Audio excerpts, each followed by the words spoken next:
95:2. 95:2. Okay. కృతజ్ఞత చేసిన ప్రతి ఒక్కటిని కృతజ్ఞత స్తుతులతో చెప్పి ఆయన స్తుతించాలి, గణపరచాలి. ఆయన సన్నిధికి ఎప్పుడు నిరంతరం ఆయన సన్నిధిలో నిలవాలి. ఒకసారి చదువుదామా? 95:2. స్తోత్రమే.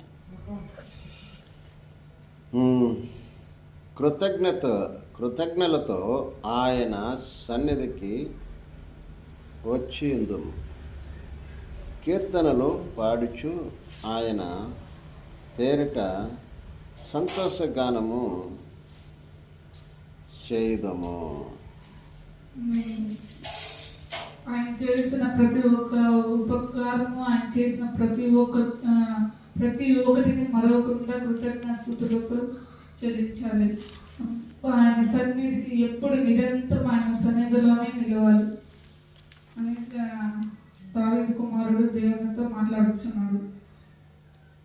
అదేవిధంగా కీర్తనలు 104వ వచనమా?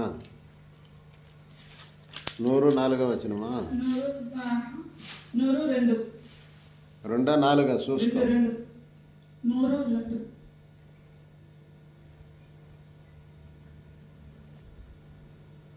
102. స్తోత్రం. సంతోషముతో యెహోవాను విమోచించుడి,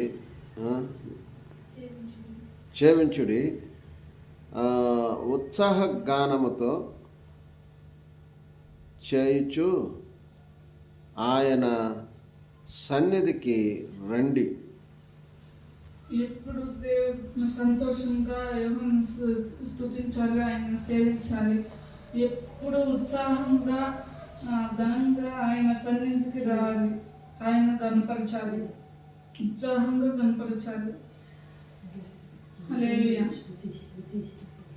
స్తుతించాలి. అదేవిధంగా 105:2